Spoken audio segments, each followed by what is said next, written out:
미션 라이브 두 번째 이제 세션은 여러분들에게 미리 나눠드렸던 질문들을 먼저 답을 좀 5-6개 정도 답을 번갈아 가면서 하고요. 그 다음에는 첫 번째 세션에서 여러분들이 들으시면서 가졌던 질문들을 받은 게 있어요. 그거를 또 대화를 나눈 시간을 20분 갖도록 하겠습니다. 먼저 미리 여러분들이 보내주셨던 질문 중에 첫 번째 질문입니다. 현재의 상황 가운데 소위 말하는 14.10창의 저개발 국가에서 크리스찬들이 주목해야 될 변화는 무엇이라고 생각하시나요? 우리 이걸 박혜진 교수님께 좀 여쭤볼까요? 네. 그러니까 샌포리 윈도에서의 크리스찬들이 주목해야 할 점은 불행하게도 일단은 같이 살아야 합니다. 그러니까 이제 코로나가 나타난 이후에 코로나의 병의 영향을 받던가 아니면 식품이 없어서 생존의 위협을 받던가 둘 중에 하나이다 라는 이제 소식들을 필리핀이고 이제 많은 나라들에서 받았어요. 그리고 아프리카에 있는 나라들도 식량이 없어서 거리로 나왔는데 병 때문에 돌아가신 분보다 국가의 권력에 의해서 목숨을 잃으신 분이 더 많다고 말씀을 들었어요. 이제 이런 것들은 팩트 체크를 해보면 이제 될 텐데 아직 지금은 그럴 시간이 없어서요. 결과적으로는 함께 살아야 합니다. 그러니까 이번에 같은 경우는 이태리에서는 병이 이제 창궐을 하니 이태리에서는 선별적으로 치료를 중지하는 이제 이슈가 있었다고 하죠. 그건 결과적으로 끝까지 우리는 너를 포기하지 않을 거야 라는 이런 생각들이 결과적으로 인간에 대한 가치인데 그런 것들이 우리 삶에 적용돼서 크리스찬들이 그곳에 계신 크리스찬들께서 먼저 건강하시기를 가장 1차적으로요. 그리고 옆에 있는 분들과 식량들도 같이 나누고 같이 건강할 수 있도록 그런 이제 시스템들을 구축을 하시고 그런 것들이 없다면 이제 부족하다면 요청들을 하셔서 많은 선교단체들이나 아니면 자국이나 아니면 외국에서 도움을 받으셔서 1차적으로는 같이 함께 건강하게 생존하는 것이 중요합니다. 두 번째로는 그 활동들을 통해서 그런 생활의 실천들을 통해서 그리스도의 사랑이 흘러갈 수 있도록 그래서 결과적으로는 창조의 가치가 우리 삶 안에 우리가 아까 두 번째 슬라이드에서 인간의 가치의 변화 그리고 결과적으로는 창조 질서의 재정립이라고 말씀을 드렸는데 그런 것들이 실천되고 흘러갈 수 있도록 하는 기회가 될 수 있었으면 정말 좋겠습니다 라고 저는 생각합니다. 네, 정말 동의가 많이 되는 내용입니다. 우리 정 교수님 혹시 이 부분에 대해서 저는 얼핏 이제 떠오르는 게 템포리 윈도우 혹은 뭐 미전도 종족 이런 컨셉이 그동안 우리에게 아주 익숙한 개념인데 과연 코비드 이후의 사회에 이것이 옛날처럼 그렇게 의미가 있을까? 오히려 이제 환란 가운데 이제 다 모든 종족들이 서로 이제 셔플링이 되고 난민 현상들이 일어나기 시작하면은 이제 잠깐만요. 예. 환란이라고 말하면 전쟁 같은 게 있을 것 같다? 아니면 자연재해가 있을 것 같다? 그러니까 저는 이 코비드가 지금 어떤 환란의 같은 굉장히 전조 현상이다. 저는 그렇게 보는 것이죠. 근데 뭐 유럽 같은 경우에는 거의 절반의 인구가 죽은 적도 있잖아요. 그때도 마틴 루터도 환란이 온다 그러긴 했었거든. 물론 그렇지만 이제 지난 세기가 핵으로 인한 냉전 시대였다면 어떤 그 이념의 가치 전쟁이 핵을 중심으로 일어났다면 이번에 아주 상징적인 사건이 그 프랭클린 루즈벨트 핵 항공모함이 그 남중국해에 거기서 와서 이제 4월 10일 날 중국이 그 이제 코로나 종식 선언을 딱 하니까 바로 거기서 이제 그 전투 훈련을 벌이면서 이제 중국을 압박을 했거든요. 근데 거기 그 핵 항모에 딱 이제 코로나가 팍 퍼지는 순간에 그냥 맥없이 물러나 버렸거든요. 사실은 뭔가 하면 21세기의 새로운 이제 냉전 구도는 이런 핵으로 되어지는 것이 아니라 정말 보이지 않는 이런 바이러스와의 전쟁, 새로운 차원으로 이것이 냉전 구도가 넘어갈 것이다. 그래서 이것이 굉장히 중요한 의미를 갖고 있고요. 다음에 찾아올 이 코로나는 지금보다 더 강력한 그런 모습으로 등장할 것이기 때문에 그래서 우리가 모든 이제 체제와 시스템을 지금 변화시켜 나가는 그런 가운데 있다고 생각을 하고요. 그것이 이제 이런 선교적 차원에서도 우리가 똑같은 그런 경험을 하게 될 거라고 저는 생각을 합니다. 그 질문, 그게 지금 말씀하신 걸로 인해서 두 번째 질문을 던져야만 할 것 같은데, 왜냐하면은 현 상황이 지난 후에 선교 전략엔 어떤 변화가 필요하냐 그랬는데 지금 말씀하신 거랑 연관이 있을 것 같아요. 그러니까 우리 정 교수님이 갖고 계신 그 종말론은 상당히 어둡고 임박한 종말론입니다. 듣기에는. 근데 하여튼 좋습니다. 말씀해 보세요. 항상 우리가 이제 종말론적 그런 그 시점에서 살아가는 것이 저는 크리스찬의 마땅한 태도라고 생각하고 있기 때문에 뭐 그렇게 들리실 수 있는데 사실은 이제 그것을 가속화시켰다 저는 그렇게 생각을 하고요. 아까 잠깐 말씀드린 것처럼 지금 코로나가 가져온 그 결과로 그 이제 옛날에 공산주의 북한이나 혹은 모슬렘 이런 특수한 그런 국가에서만 아주 지하교회 혹은 이제 그 비공개 교회 감추어져서 숨어 있는 우리 기독교인들이 존재했다면 이제는 이번 코로나 이후에는 자유 세계에서도 점진적으로 당장은 아닌 것 같아도 이제 이번에 어떤 그 서구적인 이제 대형 교회 그리고 굉장히 마케팅 오리엔트 되어 있던 그런 모든 교회들의 그런 모순들이 다 이제 드러나면서 그것이 또 이제 가정으로 교회의 단위가 이제 작아지고 그런 상황 속에서 점진적으로 이제 그 자유세계에서도 그 교회들이 사회적으로 그렇게 우호적으로 이렇게 대우받지 못하는 그런 시대가 점점 다가올 것이다.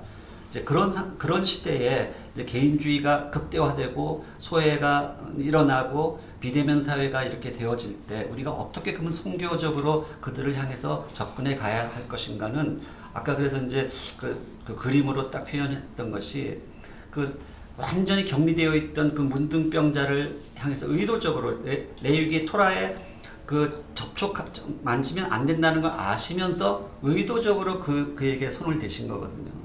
근데 우리가 선교적으로도 우리가 이제 이와 같은 자세를 우리가 갖지 않으면 이제는 더 이상 선교가 진행되지 않는 그런 시대로 이제 진입할 것이다라고 보는 것이죠. 그래서 어떻게 이렇게 자기를 보호하고 비대면을 원하는 이 사회 속에서 우리가 그들에게 다가갈 것인가 하는 것은 그 전염병 요번에 대구에 많은 간호원들이 막 몰려가고 했던 그것이 전 세계적으로 우리 K-방역에 대한 그런 신뢰도 우리 그런 것들을 높였던 것은 그게 예수님의 마음이거든요. 사실은 자기가 희생하고 자기에게 전염병이 다가올 것을 뻔히 알면서 달려가는 그 환자들에게 손을 대는 그게 레위기 13장에서 문둥병자를 검사하는 그 당시는 제사장이 그 역할을 했는데 그것이 우묵하고 털이 나고 하는 것을 상세하게 이제 검사하는 그런 가운데 손을 대고 했던 그 제사장의 역할을 예수님이 하신 거거든요. 근데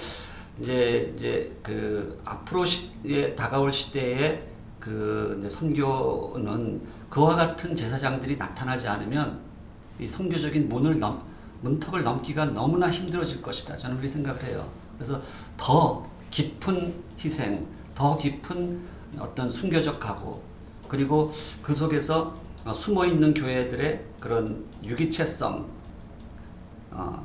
이게 핍박이 점점 가해지잖아요.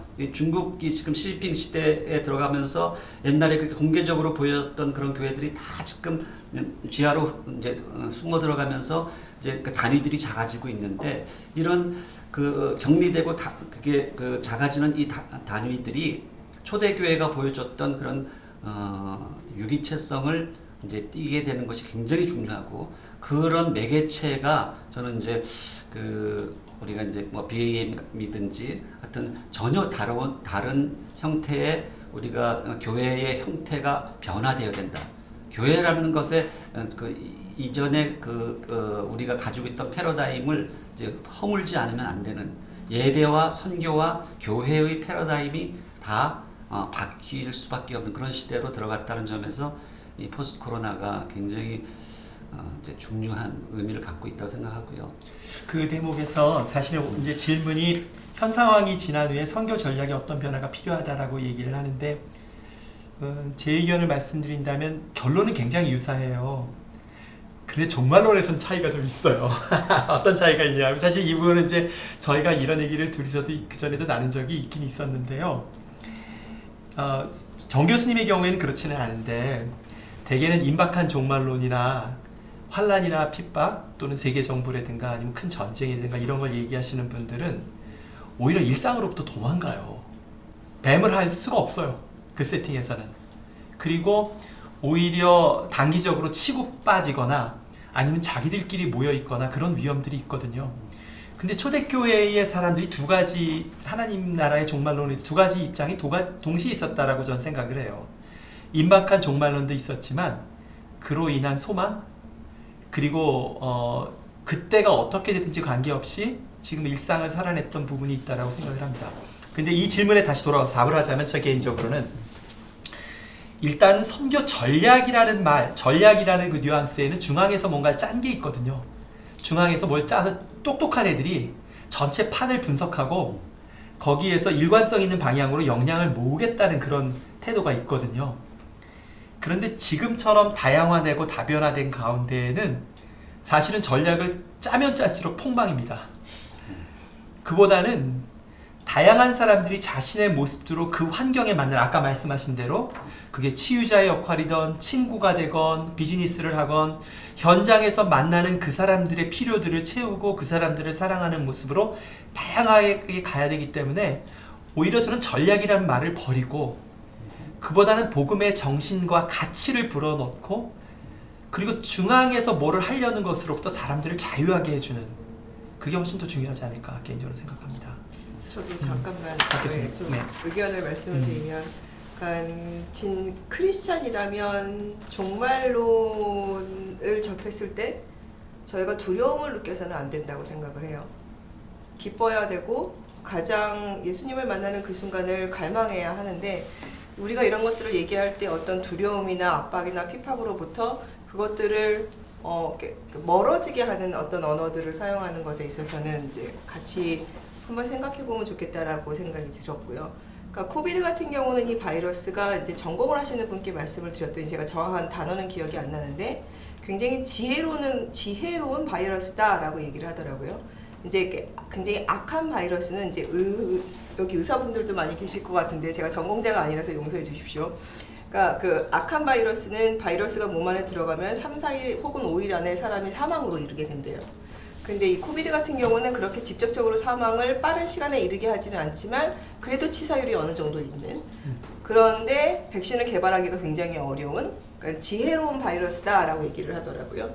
근데 이제 그 코비드 이후에 더 강력한 바이러스가 올 거다라는 건 어떤 이렇게 약간 불안한 이제 마음들을 사람들 마음에 이제 있게 할 수 있을 것 같아서 저는 그렇게는 생각을 안 하고, 그러니까 코비드 바이러스의 어떤 약품이 신약이 개발이 되면 그러면 이제 저희들이 주의할 것은 코비드가 변형이 된 어떤 변형으로 인한 또 다른 병이 생길 수 있는 가능성은 있다, 이제 그렇게 봐야 되는 거죠. 그러면 그때는 다시 페이스 제로가 되는 거죠. 저희가 처음에 코비드를 경험했던 것처럼.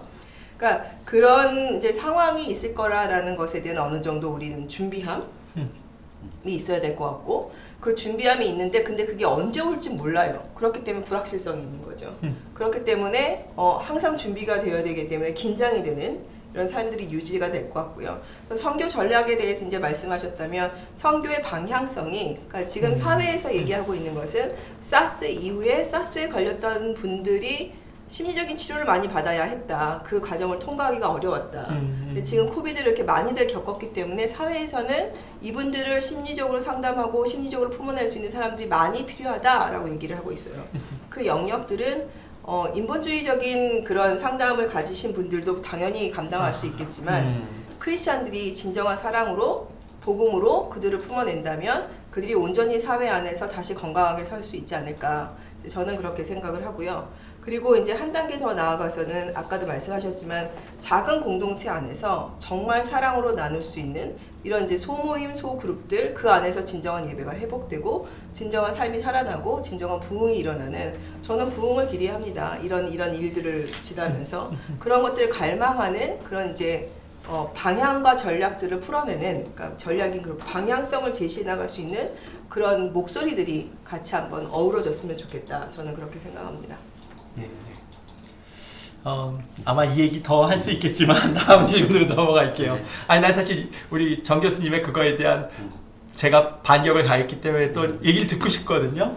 이걸 우리가 인간이 어떻게 알겠어요? 하나님의 미스테리를 우리가 일부만 만지는 거니까 우리의 대화가 풍성하게 해줄 것 같아요. 말씀하세요. 한 말씀만 하면 하세요. 동의하는 게 정말 우리가 종말을 혹은 종말의 환란을 접했을 때 성도로서 마땅히 기뻐해야 된다는 거에 저는 아주 전적으로 동의하고요. 왜냐하면 이 코로나 바이러스가 제가 이제 이런 컬럼을 썼거든요. 인간 바이러스와 코로나 백신. 정말 우리가 이번에 경험하게 된 것은 우리 인간의 죄로 인해서 많은 그 사회적이고 생태학적인 그리고 영적인 그런 그 문제점들을 오히려 코로나가 드러냈다는 거죠. 그러니까 인간이 사실 바이러스였고 코로나가 백신이 돼서 이것을 회복시켜주는 이 관점이 있었다면 환란 역시 마찬가지라는 것이죠. 환란이라는 것은 그 우리 구원받을 자 복음의 수용력을 극대화시켜주는 그런 장점이 있기 때문에 그래서 하나님이 마지막 때에 환란을 허락하시는 거거든요.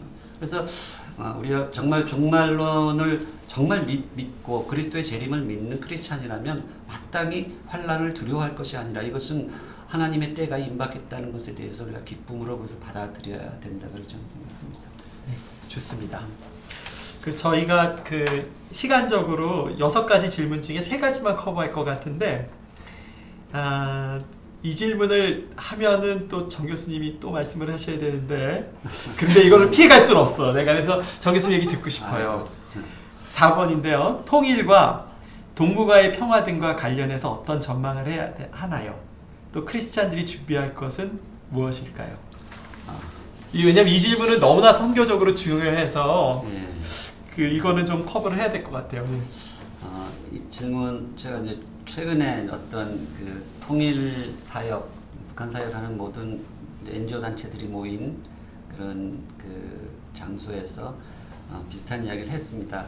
사실 미스터 선샤인이라는 그런 드라마 혹시 다 보셨는지 모르겠는데 거기 주인공 이병헌이 자기가 사랑하는 김태리죠 한테 그런 이 질문을 던지거든요. 둘 다 서로 이제 독립을 위해서 이제 싸우는 독립운동가죠. 항일 투쟁을 하고 있는데 귀하가 구하려는 나라에는 누가 삽니까?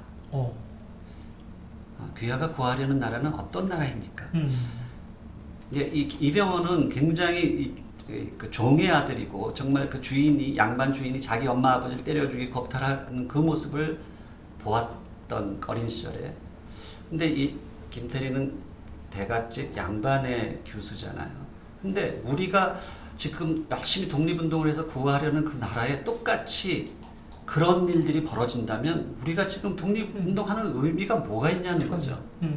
우리가 통일을 논하기 전에 저는 이 질문을 저는 반드시 해야 된다고 생각해요. 우리가 통일을 원하는데 통일된 그 나라가 어떤 나라냐는 거죠. 우리가 그냥 일반적으로 갖고 있는 한국은 좋은 나라, 북한은 나쁜 나라. 그래서 이런 이분법적으로 딱 그걸 나눠서 정말 우리가 많은 크리스찬들이 복음 통일을 이야기하면서 그 안에는 흡수 통일을 통해서 우리 한국과 같은 그런 나라를 북한에 똑같이 그것을 이제 심으려고 하는 그런 생각을 갖는다면 지금 한국의 젊은이들이 자살률이 세계 최고고 그 정말 끔찍한 N번방 사건 같은 그런 것들로 성착취를 하는 이런 나라를 북한의 그 젊은이들에게 똑같이 심어주겠냐는 것이죠. 그렇게 되어지는 통일이라면 정말 의미가 없을 수 있다는 거예요.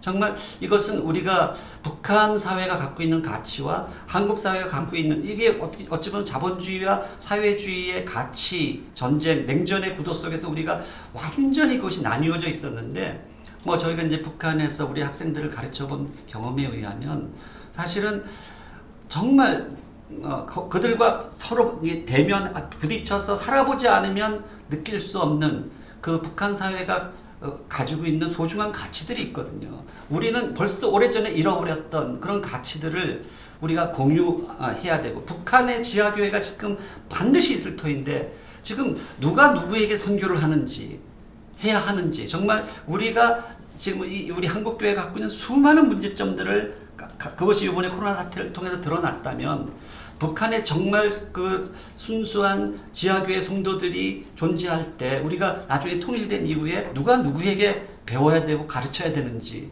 이런 근본적인 질문을 우리가 먼저 하고 이 통일을 우리가 논해야 된다. 저는 그렇게 생각을 합니다. 그래서 이것이 우리가 이제 일본의 뭐 교토통신 같은 데서 이제 통일 비용이라는 이런 문제를 던지는 바람에 막 지금 우리 젊은 세대들이 통일을 원치 않고 통일이 되면 당연히 우리가 손해나는 것처럼 생각하는 그런 두려움 속에 있는데 일단 저는 이제 통일 교육을 통해서 이 통일이라는 것을 길게 보고 정말 이제 이 통일 교육부터 시작을 하고 그것을 통해서 우리가 이제 장기적으로 평화와 경제, 그러니까 평화 속에서 우리가 상생하는 경제들을 만들어가고 이 남북이 서로 연대하고 서로 협력하는 가운데 동북아의 그런 평화들이 이루어져가는 정말 그 20년, 30년 길게 보는 그런 통일을 통해서 우리나라가 정말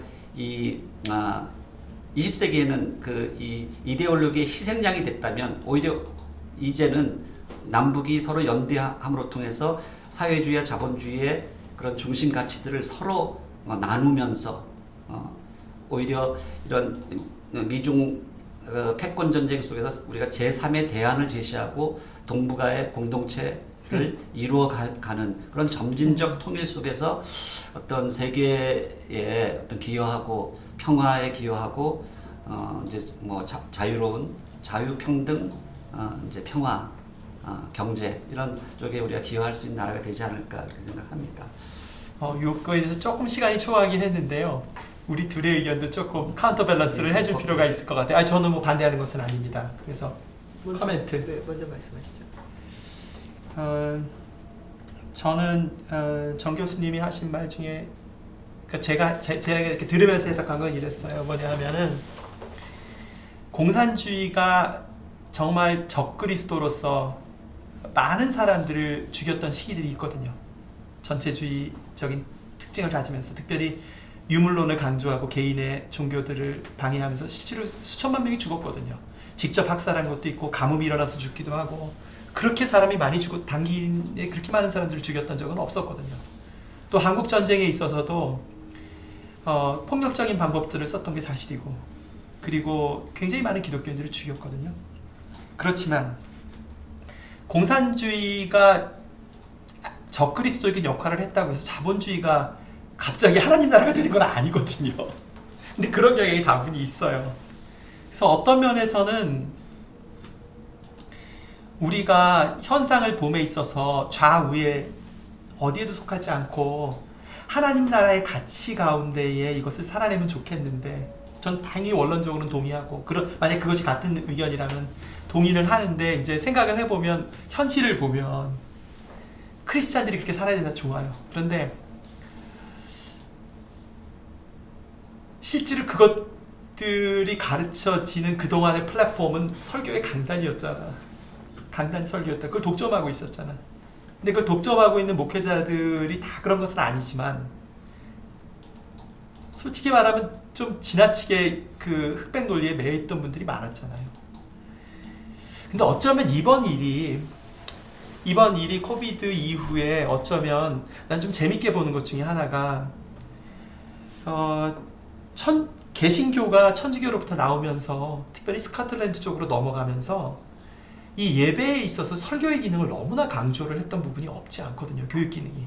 그리고 성례는 굉장히 줄여버렸거든.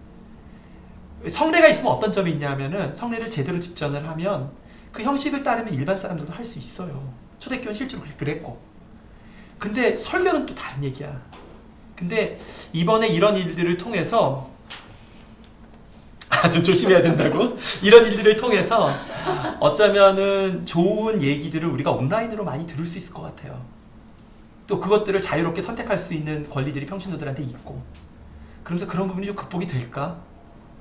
그게 하나. 그리고 또 하나는 우리가 어떻게든지 이게 되든 안 되든 우리라도 삶에서 이런 좌우의 어떤 가치가 아니라 하나님 나라의 가치로 이웃을 대하고 경제적인 것을 공유하고 이런 것들을 실천하면 또 성령께서 하시리라 생각이 되고 이 코비드가 그런 계기가 될지 그건 제가 확신은 없어요. 이쯤 너무 많이 얘기한 것 같아. 시간이 모자르다고 하셔서 저는 아주 짧고 간략하게 이제 말씀을 드리면 저는 교수님께서 말씀하신 통일을 바라보는 관점이나 진행의 프로세스에 대해서 대부분 동의를 합니다. 거기에 대해서 다른 의견을 가지는 건 없고요. 단지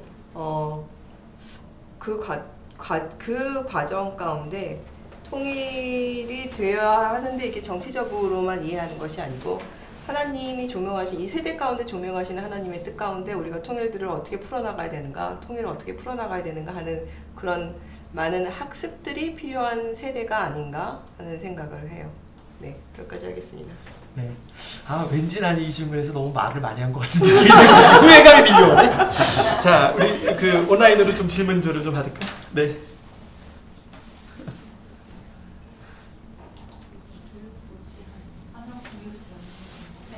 화면 공유하시면 여러분들도 아마 그 질문들을 보실 수 있을 것 같아요. 조금만 기다려주세요. 기대가 되는데요. 어떤 질문이 있을까? 네, 정 교수님한테 질문 많이 쏟아질 줄 알았어. 좋습니다. 자, 읽어볼게요. 정 교수님 감사합니다. 아, 우리 박 교수님 좀 읽어주세요. 우리 이렇게라도 좀 얘기 좀 합시다. 정진호 교수님 감사합니다. 거대 담론에 인사이트가 있습니다. 세계 정서에서 미국과 중국의 패권 전쟁은 현재 진행 중이어서 다양한 전망과 해석이 있습니다. 어느 방향이 바람직하느냐의 여부를 떠나서 국제학적 관점에서 어떤 요인들이 중국 패권화가 될 것으로 보이시는지요? 예, 그 미국 언론에서 사실은 이제 지난번에 19세기에서 20세기로 넘어올 때 그 이제 첫 빅토리아 여왕이 키노트 스피치를 우리 엔트로피를 발견한 연력학 물리학자죠 켈빈 경한테 했을 때 우리 대영 제국의 앞날이 이제 끊임없이 이제 우리가 발견할 수 있는 모든 과학적 그런 티어리들을 발견했기 때문에 이제 그것을 응용해서 무궁한 그런 발전이 있을 거라는 어떤 굉장히 장밋빛 그런 그 예견을 했는데 그 한 20년도 안 가서 1차 대전이 터지면서 그 패권이 넘어갔거든요. 그렇게 된 굉장히 중요한 이유가 뭔가 하면 미국이 그 본토에는 전혀 그 영향을 받지 않고 유럽 대륙은 이제 전쟁 속에 이제 빠져 들어갔죠.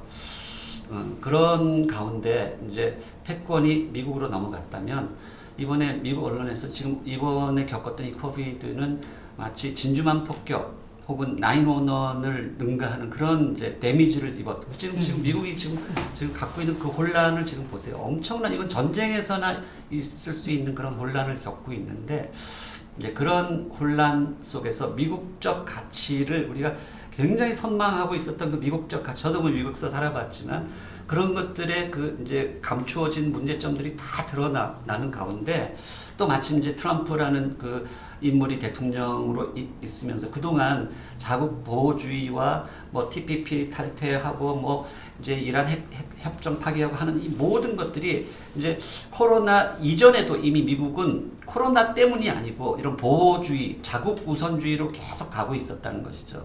근데 저기 이제 질문하신 분이 말씀하신 것처럼 어느 것이 바람직하냐를 떠나서입니다. 이것은 저는 중국이 지금 취하고 있는 것은 오히려 1대1로 그것이 그들이 어떤 가지고 있는 그 세력화에 대한 그런 욕심 때문에 나온다 하더라도 옛날 미국이 취하던 이제 오히려 이제 글로벌한 네트워크를 계속 이제 그들은 유지하려고 하는 것이고 그리고 그것이 그들이 이제 그걸 법적으로 신국가 안전법이라는 게 뭔가 하면 이것이 자국에만 해당되는 것이 아니라 전 지구적 그런 법을 공표를 한 것이거든요. 그리고 미국하고의 지금 경쟁 관계에 있는데 그 묵자후라고 그러죠.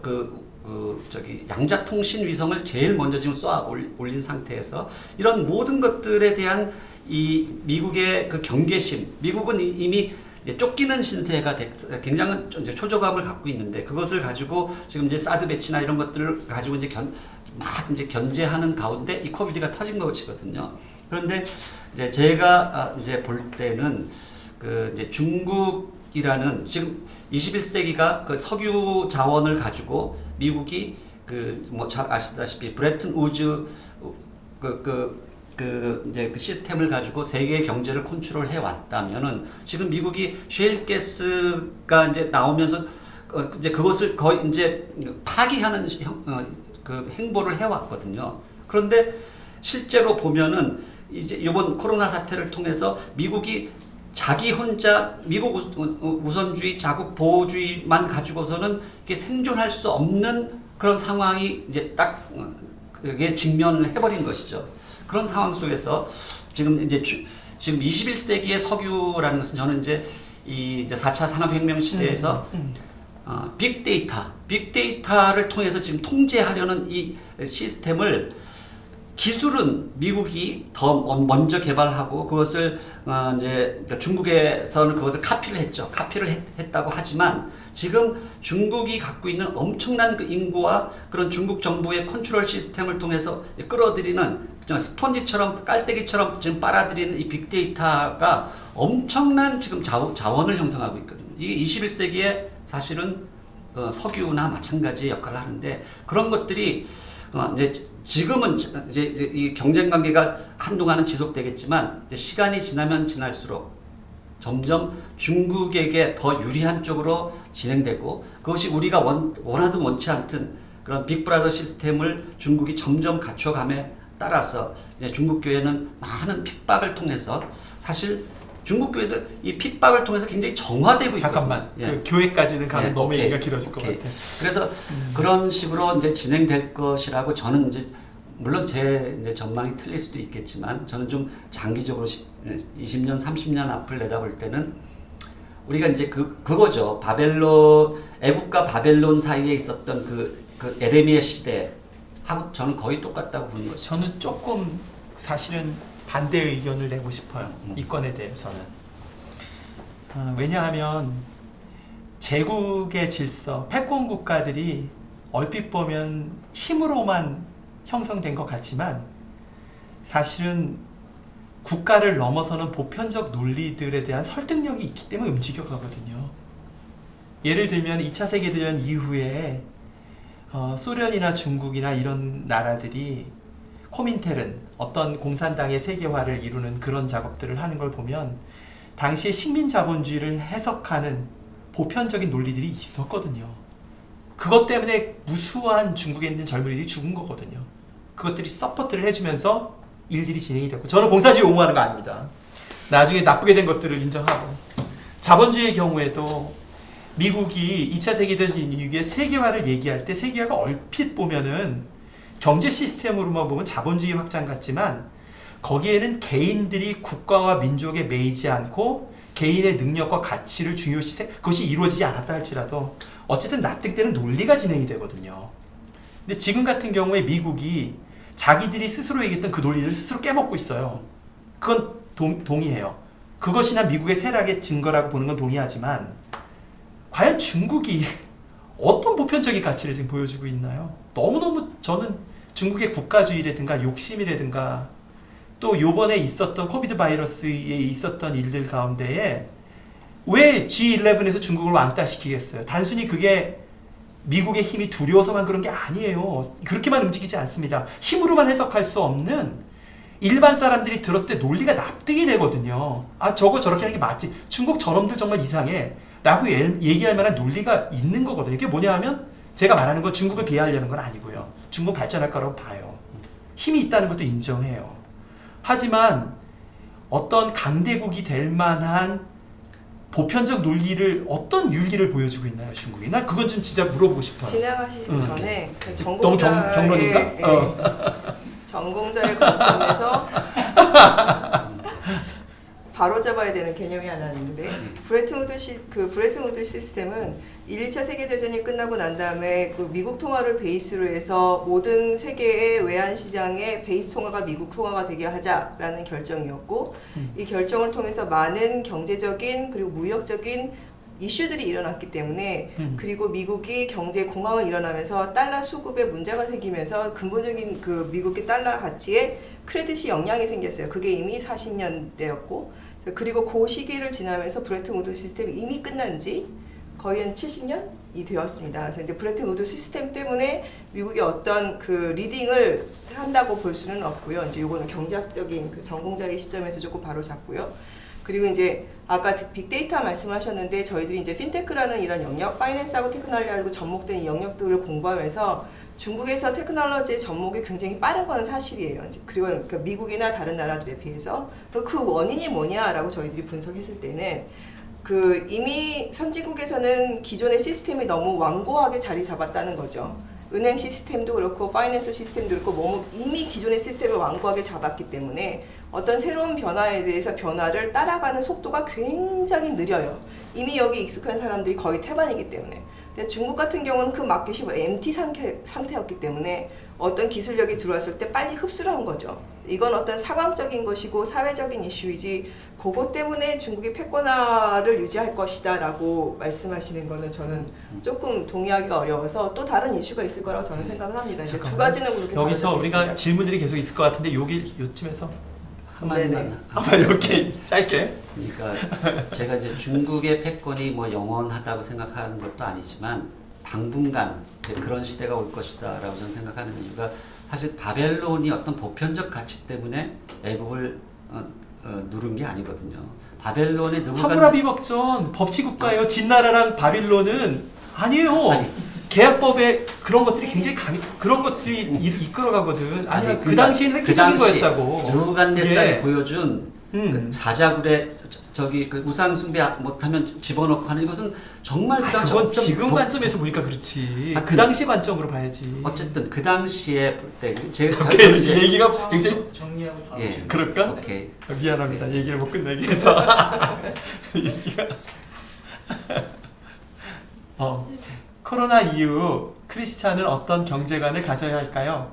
크리스찬의 우월적 지위가 사라지게 된다는 것은 점점 크리스찬의 경제적 고난 같은 것들이 있어진다고 보는데 그렇다면 이 문제를 어떻게 돌파할 수 있을까요? 제가 이거는 먼저 박혜진 교수님께 남겨드릴게요.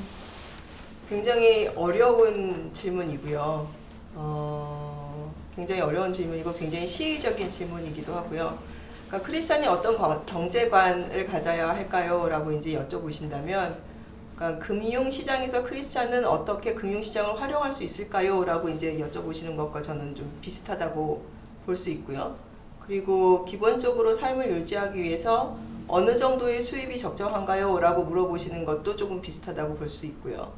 이거는 그러니까 기존의 경제학의 입장에서는 금융시장은 정보를 바탕으로 그 정보의 가치를 부과하고 그리고 그 정보가 공용돼서 거래되는 시장입니다. 그런데 그리고 또한 이 금융시장은 미래의 가치를 현재로 소환해서 그런 것들을 통용하는 시장이기 때문에 이 시장을 그 크리스찬들이 적극적으로 이용하는 것이 맞습니까? 라고 이제 질문하시는 분들도 계시는데 저는 탐욕이 아니라면 그것이 내가 더 많은 부를 축적하기 위한 필요한 것이 아니고 더 부를 축적하기 위한 잠깐만. 욕구라면? 근데 여기서의 상황은 그런 이제 동의를 하는데 네네. 일반론적인 거라기보다는 코비드 이후에 모두 다 불황을 예상하고 있잖아요. 굉장히 어려워질 거라고. 그 가운데 어떤 경제관을 가지면 좋겠냐 그런 질문인 것 같아요. 그때는 경제관을 가지기보다는요. 살아남으셔야지요. 기업들도 살아남아야 하고요. 왜냐하면 이제 아까 그래프에서 말씀드렸지만 한번 이렇게 주가 시장이 주락했다가 올라왔잖아요. 근데 앞으로 그것보다 조금 더 급격한 변화들이 있을 거예요. 왜냐하면 코비드가 잠깐 지나갔고 저희들이 소비하지 않았고 그 기업들이 물건들을 구매하지 않았기 때문에 기업들이 그 실적이 나빠졌다는 것이 이제 아웃풋으로 막 나올 시기가 이제 곧 됩니다. 네, 그런 것들이 나오기 시작하면 기업의 가치들은 떨어질 거고 기업의 가치가 떨어지면 기업들을 레이업화 할 거고요. 노동력들을 이제 잘라내기 시작할 거고 그럼 우리들은 자업을 잃겠죠. 이 재택근무가 아닌 어떤 새로운 이제 프레임에 들어가는 거거든요. 재정적으로 어려워지겠죠. 그렇기 때문에 제가 말씀드리는 거는 일단은 살아남아야 됩니다라고 이제 말씀을 드리는 거고 그럴 때는 그러니까 잡 쉐어링이 이제 하나의 이슈가 될 거 없고요. 그러니까 모두 다 같이 살아야 하기 때문에 내가 9 to 5 일을 계속 하는 것이 아니고 똑같은 일을 n분의 1로 나눠서 하는 어떤 지혜들도 좀 필요할 것 같고요. 그러면은 모두 다의 수입이 줄어들겠죠. 그러니까 그런 상황에서 재정을 어떻게 잘 유지하는가. 그렇기 때문에 제가 말씀드렸던 니드가 아니고 이게 원트가 아니고 내가 이것을 더 축적하기 위한 것이라면 크리스찬들은 적어도 한번 다시 생각해 봐야 되지 않는가 하는 생각을 합니다. 정 교수님. 경제 저는 오히려 그래서 이 상황을 뛰어넘는 경계를 넘는 크리스찬들이 나와야 된다. 이것이 이제 선교적 삶으로 이어진다고 생각하는데요.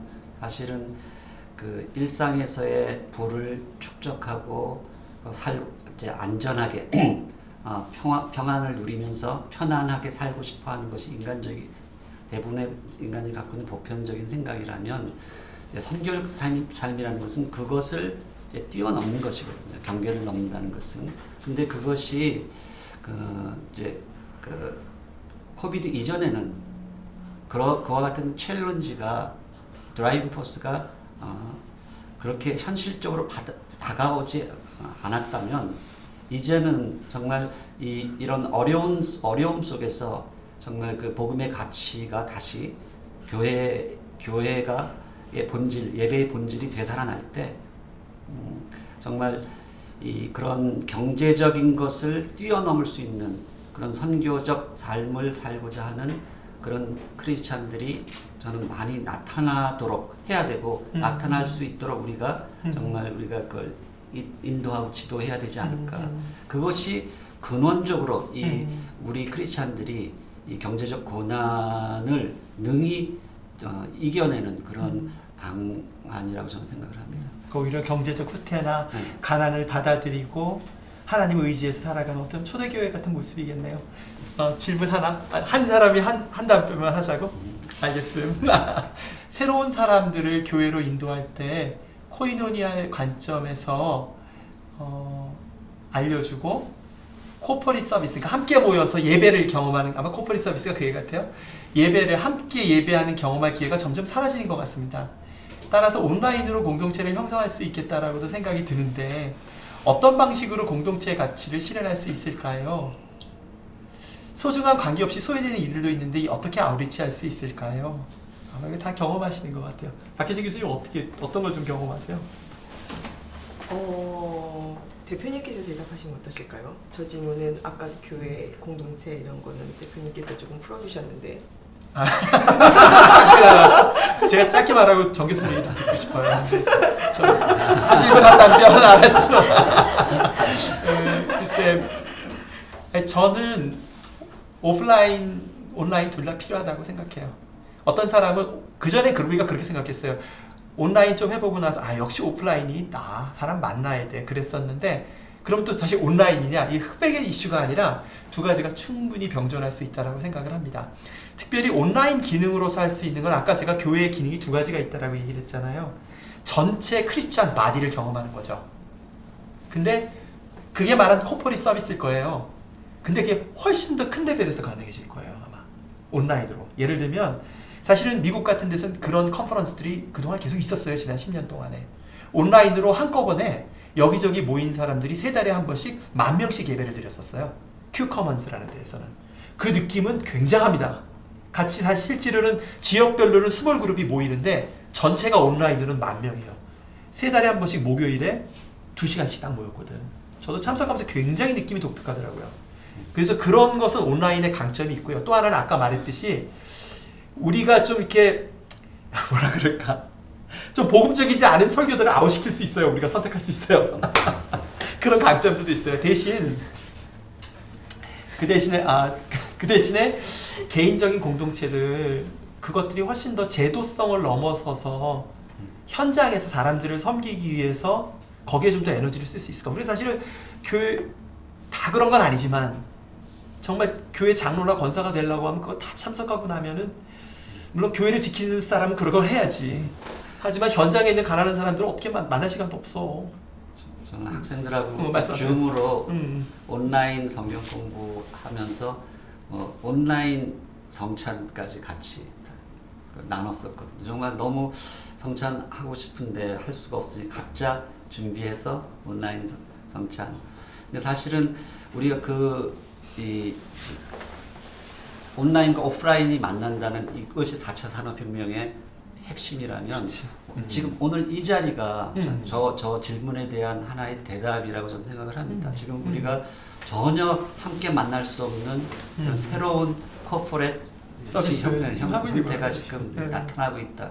익숙치 않아서 그렇지 점점 이것이 익숙해지면 그것에 대해서 또 분명히 우리가 성령님의 그런 임재를 느끼게 되는 그런 기회가 되지 않을까 생각합니다.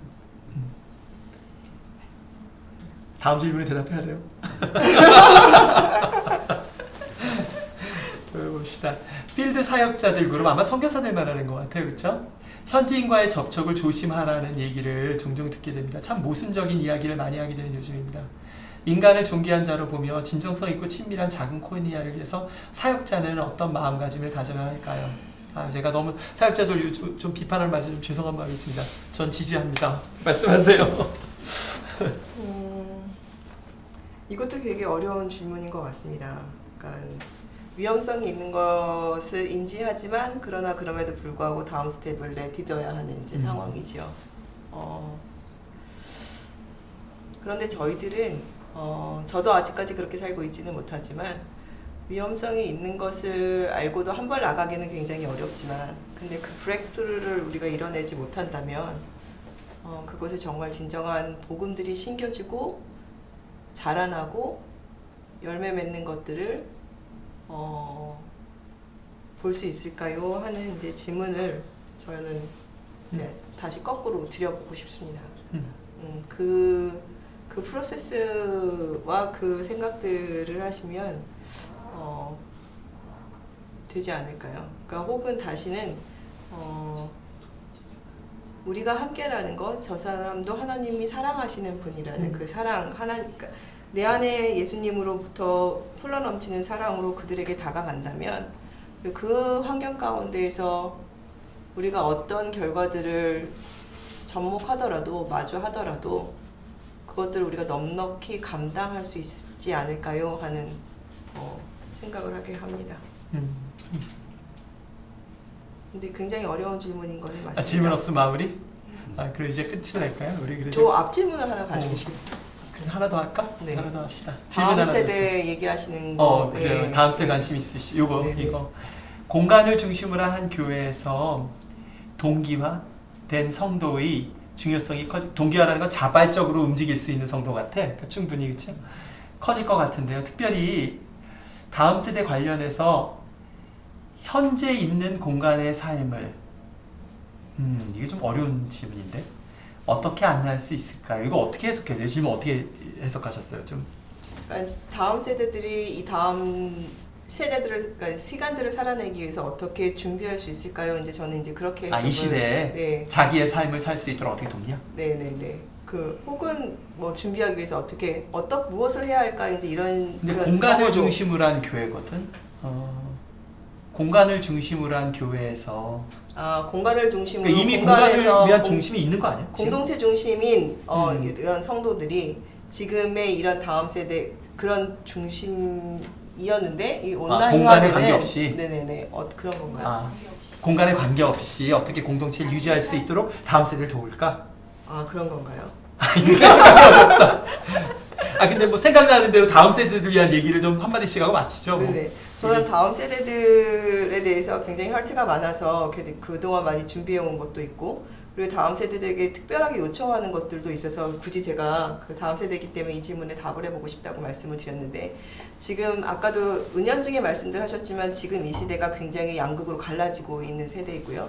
그리고 세대가 어떻게 흘러가든지 저희들은 곧 통일을 이제 목도하게 될 거고요. 그럼 저희들은 준비를 해야 되는데 지금 이 시대에 양극화된 이 시대를 어떻게 우리가 같은 플랫폼만으로 끌고 들어갈 수 있으며 그리고 그럼 이건 수평적인 거잖아요.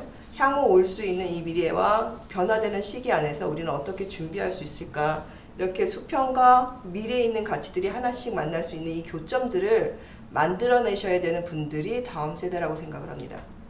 그렇기 때문에 이 다음 세대들께서는 저는 이미 다음 세대가 아니고요. 이 다음 세대들께서는 정말 준비를 잘 하셔야 된다고 생각을 해요. 그리고 특별히 이제는 성교의 영역이 공공의 영역에서 마켓플레이스에 있는 사람들 혹은 직장에 있는 사람들이 그 안에서 풀어지는 예수님의 그 삶의 빛이 풀어지게 될 텐데 각 영역에서 청년들이 정말 투철한 깊은 사고와 그리고 굉장히 많이 준비된 공부들과 학습들, 근데 이 공부들과 학습들이 단순히 지금 무엇이 일어나고 있는가가 아닌 과거의 역사와 정치와 경제들을 같이 풀어낼 수 있는 이런 가치를 가진 청년들이 각 영역별로 세워지는 것이 너무 중요하고, 그리고 이 영역별로 세워진 청년들이 교집합을 이루어낼 때 이 수평적인 것과 미래를 끌어당길 수 있는 교점에서 큰 역사적인 맥을 뚫어낼 수 있을 것이라고 저는 생각을 합니다. 그래서 특별히 다른 어떤 때에도 다음 세대는 늘 강조가 되었지만 지금 이 순간만큼은 다음 세대는 정말 중요합니다. 그래서 부탁드립니다. 화이팅! 저는 제가 말하고 정 교수님 마지막 하시는 게 더 나을 것 같아요. 정 교수님 좋을 것 같아요. 근데 제 친구 중에 정부 컨설팅업을 굉장히 잘하던 친구가 있었어요. 진짜 엘리트라고 할 수가 있는 친구인데 미국 교포였는데, 근데 그 친구가 그 바쁜 중에도 7년 동안 사역을 했었어요. 주말만에. 미국 같은 경우에는 신학교 안 가도 목회할 수 있으니까, 침례교 전통에서는. 그래서 7년 동안 그 미주에 있는 2세들, LA 지역에 있는 2세들을 헌신하고 실제로 커졌어요. 그 예배가 굉장히 커졌는데 그 친구가 어느 포인트에서 엄청난 좌절을 느낀 거야. 뭐냐면 애들이 교회는 열심히 나오는데 예수님의 제자로는 안 사는 거예요. 뭐냐면 실제로 아메리칸 드림을 내려놓고 살지는 않는 거지. 저는 이거 여러 가지 시사점이 있다라고 생각을 해요. 제가 이 얘기를 하는 이유는 왜 그러냐면 코비드 이후에 저는 새로운 묘안이 나온다기보다도 그 전에 얘기됐던 내용 중에 차등으로 있던 게 우선순위가 변한다라고 보는데, 그래서 그 친구가 뭐를 하냐면은 비즈니스를 시작했어요. 컨설팅업을 그만두고 뭐 여러 가지 우여곡절이 있지만 미용실을 차렸어요. 그러면서 왜 그랬냐 하면 삶을 같이 살아내지 않으면 변화되지 않는다라고 느낀 거예요. 특별히 2세대는 그렇지 않나? 내가 틀릴 수도 있어요. 얘기해 주세요. 저도 2세대, 20대 아이들을 둘을 키우는데요. 우리 때의 건강한 크리스찬은 어떤 모습이었냐면 성경 공부 열심히 하고 진짜 큐티 뭐 하루에 매일 1시간씩 했어요. 저도 그렇게 하고 컸었는데 요즘 애들은 그렇게 예수님의 제자됨을 배우는 게 아니라 보면서 삶의 현장에 뛰어들면서 감으로 느끼고 배우면서 따라가고 싶어하는 것 같아요. 그래서 이 친구가 실제로 그 미용실을 차리고 거기에서 실제로 삶에 한 번도 직접 그 복음 전한 적 없어요. 근데 거기에 있는 많은 미용사들이 거의 다 예수를 믿을 뿐만 아니라 그걸 실천하는 사람들이 됐거든요. 그리고 지금도 그 일을 하고 있어요. 저는 이런 모습을 우리가 보여야 되지 않을까? 이런 모델들이 많아져야 되지 않을까? 실제로 말이 아니라 살아내는 어른들, 그리고 그 자리에 초청하는 어른들, 뭐 그런 것들. 네. 저는 일단 지금 갑작스럽게 닥친 이 상황 속에서 우리 젊은 세대들이 골방에 갇혀 있잖아요. 이 골방 안에서 신음하고 외로워하고 고통당하는 이들에게 뭔가 희망을 던지는 희망 교육이 저는 필요하다. 이 변화된 포스트 코로나 사회가 앞으로 다가올 터인데 그것이 지금 당장은 굉장히 절망감, 좌절로 느껴질지라도 그 속에서 우리가 새로운 변화된 새로운 형태의 어떤 직업이든 어떤 삶이든 그런 것들이 좋은 면들이 있을 수 있다는 것, 그것에 대해서 우리가 좀 그걸 찾아내서 그것을 부각시키는 일단 희망. 저나 뭐 제 아내가 지금 줌으로 하는데 그 골방에 갇힌 아이들을 위해서 이제 강의 시작하기 전에 꼭 좀 음악을 틀어주거든. 음악이나 영상 매체를 통해서 훨씬 더 애들을 좀 이렇게 타치할 수 있도록 이렇게 노력한다든지, 지금 제 아내가 지금 줌을 통해서 합창을 가르치고 있어요. 이거 불가능해 보이는 것인데 그 막 타임렉이 걸리는 가운데서도 이 아이들에게 뭔가 이런 희망의 메시지를 주기 위해서 그 합창을 가르쳐서 그것이 이제 하나로 모아지는 이 과정을 그 가르치는 사람은 정말 고통스럽게 하지만 그것을 통해서 우리 학생들에게 그것이 희망으로 다가가는 그런 것들 옆에서 이제 보고 있는데요. 이제 이번 기회에 이 교육을 하는 자들의 어떤 그 내용이 근원적으로 바뀌어야 되겠다. 저는 우리 한국 그 사회가 갖고 있었던 이 교육 시스템과 그 내용들이 이번 코로나 사태를 통해서 이제 그것이 완전히 이제 새로운 형태로 탈바꿈되는 정말 그 본질적 가치, 어떤 역사성과 인문학적인 그리고 철학적인 그런 이제 생각을 할 수 있는 그런 아이들로, 그리고 통일 세대, 통일 교육 하나만 해도 통일에 대한 부정적 그런 이제 관점이 아니고 이제 앞으로 다가올 통일 세대들을 얘네들이 살아갈 세대가 될 터인데 저희들은 뭐 사실 제가 늘 이야기하는 것처럼 전쟁을 겪었던 포로 1세대가 아니고 우리 냉전 세대들은 포로 2세대는 길 닦는 자들인데 지금의 10대, 20대들이 살아갈 장차 이 통일 시대를 이들이 정말 희망을 가지고 기대하고 준비할 수 있도록 우리의 교육 내용 그런 것들이 완전히 바뀌어야 되겠다고 저는 생각을 하고요. 또 마지막으로 제가 이제 드리고 싶은 말씀은 교회가 잃어버린 가장 중요한 것이 뭔가 하면 콘템퍼러리라고 저는 생각을 해요. 교회 안에서만 우리끼리 이제 찬양하고 기도하고 은혜 받는 그런 형태의 예배, 그런 교회, 그런 아이들을 교회 안에서 이제 하다 보니까 이들이 교회 밖 세상에서 전혀 이제 이제 정합적이지 못하고 그걸 이제 배겨내지 못하는 정말 우리가 부르는 CCM 안에 우리가 말로는 CCM이라고 하지만 그 안에 무슨 콘템퍼러리 지금 현대 사회가 갖고 있는 콘템퍼러리 이슈에 대해서 정말 찬양하는 그런 찬양 사역자들이 있냐는 거죠. 그런 상태에서 이번 코로나 사태를 통해서 정말 우리가 교회도 그렇고 학교 교육도 그렇고 정말 우리 이 시대 닥쳐올 이 시대가 갖고 있는 컨템퍼러리에 대한 아주 좀 자각, 본질적 그런 자각에 우리가 더 심각하게 고민을 하면서 교육혁명을 이루어야겠다. 저는 그런 생각을 좀 해봅니다. 그것이 다음 세대들에게 희망으로 나타났으면 좋겠다. 그런 생각을 합니다. 어쩌면 이번 코비드 바이러스가 다음 세대들뿐만 아니라 기성세대의 크리스찬들에게도 넌 크리스찬들의 시각이 어떤가를 보여주고 동시에 그것도 함께 겪고 있잖아요. 그러면서 어떤 면에서는 우리로 하여금 선교적인 삶의 가장 기본이 되는 상황화, 현실에서 그들과의 아픔들, 또 그들의 생각들을 느끼는 그런 큰 전환의 계기가 되는 건 분명한 것 같습니다. 오늘 다양한 얘기들이 나뉘어지면서 저는 사실 개인적으로 도움을 굉장히 많이 받았는데 여러분은 어떠셨나요? 이렇게 늦은 밤까지 얘기들을 들어주셔서 정말 감사합니다. 정 교수님 감사합니다. 네, 고맙습니다. 또 박혜진 교수님 감사합니다. 감사합니다. 네, 감사합니다. 여러분.